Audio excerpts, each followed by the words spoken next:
quand quelque chose nous fait du mal, notre intuition nous le dit. Est-ce que vous êtes d'accord avec ça? On a tous une intuition, elle nous veut du bien, elle veille, elle nous prévient. Comment est-ce qu'elle nous prévient? Alors, je vais rester dans la thématique du jour. Typiquement, quand quelque chose n'est pas bon pour moi, comment est-ce que l'intuition me prévient? Alors, il n'y a pas d'ordre à ce que je vais énoncer, c'est ce qui est venu sous ma plume quand j'ai ébauché cette intervention. La première qui m'est venue, c'est les intentions ne sont plus positives. Je le formule de manière très light. Et l'exemple qui me vient, c'est un petit groupe qui a émergé d'un appel que j'ai lancé, un appel à bonne volonté pour rendre un service. Vous voyez, c'était dans une belle énergie, dans un bel enthousiasme. Et puis, à un moment donné, j'entends, on s'est demandé si on allait encore inviter d'autres personnes à nous rejoindre. Oh, et puis non, on s'est dit qu'on était bien entre nous. Vous voyez, il n'y a pas à apporter de jugement sur cette petite phrase, mais moi, ça a allumé une lumière en moi. Il y avait une belle énergie, il y avait une énergie de service, de construction, et tout d'un coup, oh non, on est bien entre nous. Petite lumière s'allume en moi. Mon intuition me parle. Mais je ne l'écoute pas. Autre façon qu'a mon intuition de me prévenir, c'est quand des attitudes deviennent un petit peu confuses, ça manque de clarté. Et l'exemple que je vous propose, c'est ce petit groupe WhatsApp où je suis depuis quelque temps. Et puis là, tout d'un coup, il arrive un message plein de contrariété, d'émotions.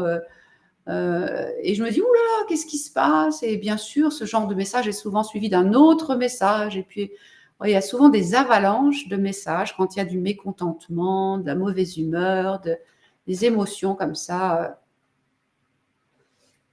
Et s'il y a une chose qui est claire, c'est que ce sont des émotions assez désagréables. Et en revanche, tout le reste, c'est vraiment pas clair. Qu'est-ce qui se passe? Pourquoi ce message? Qui dit quoi? Qui pense quoi? Mon intuition me parle. Oula, oula, oula, il se passe quelque chose. Voilà. Les émotions, le mécontentement, les émotions comme ça, elles adorent proliférer dans ces ambiances où la clarté s'est éclipsée, comme par hasard. Vous voyez, quand je relirai les événements a posteriori, je mettrai le mot manque de bienveillance. Quelle autre manière encore, notre intuition pour nous prévenir? Notre corps qui souffre. Et là, je prendrai un exemple qui est assez ancien maintenant, une dizaine d'années.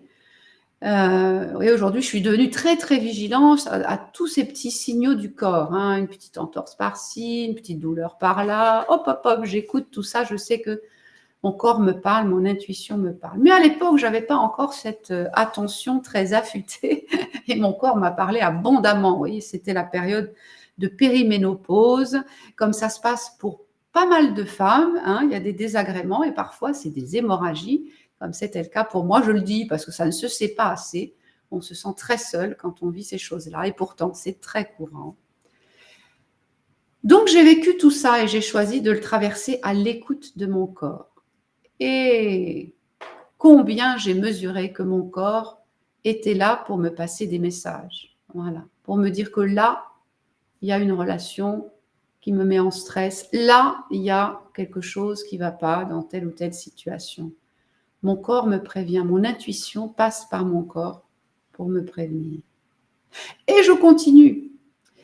Il y a aussi le moral qui peut nous prévenir. Vous voyez, je pense à une période de ma vie où j'étais dans un très grand enthousiasme et dans une très belle relation. Tout ça me portait beaucoup. J'étais dans une période de croissance très, très, très, très importante pour moi, très, très agréable à vivre. Et puis, petit à petit, il y a eu des petites baisses de morale. Vous voyez, à chaque fois que je quittais cette relation, hop, il y avait une petite baisse de morale à la fin de notre rencontre. Vous voyez, je le dis pudiquement, je n'ai pas voulu entendre. Et avec le recul, quand j'ai bien voulu entendre, je pourrais reformuler aujourd'hui. Il y avait une petite peau de banane avant qu'on se quitte. Vous voyez?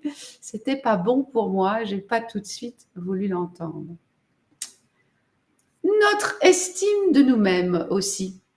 Vous voyez? Ça peut être elle par qui l'intuition passe pour nous passer un message. Voilà, c'est ces moments, par exemple, où, un peu perdu, vous vous dites: «Mais qu'est-ce qui va pas chez moi?»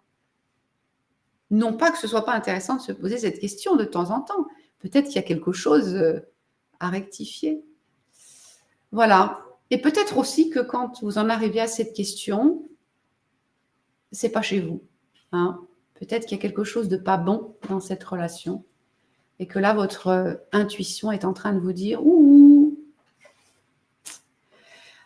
Alors, je ne vais pas faire une liste exhaustive, bien entendu, vous aurez certainement encore plein d'autres exemples, mais je ne vais pas oublier quand même les signes récurrents, vous voyez, ceux qui se répètent. Et j'ai aussi un exemple à l'esprit, ce groupe dans lequel nous nous encouragions les uns les autres à toujours inviter de nouvelles personnes, voyez. Et puis, il y avait cette critique de la nature des invités qui revenait tout le temps. Mais comment ça se fait qu'il y avait cette critique? J'avais beau me retourner autour de moi dans le groupe, à qui ça pouvait s'adresser? Alors que j'étais pas la seule, mais presque, à réussir à inviter comme on s'encourageait à le faire. Vous voyez, j'ai pas voulu entendre. Bien sûr qu'elle était pour moi, cette critique. Bien sûr qu'elle n'était pas logique, pas bienveillante. Elle était pour moi. J'ai pas voulu l'entendre. Et vous? Quels sont les signes qui essayent de vous alerter quand ça vous fait du mal?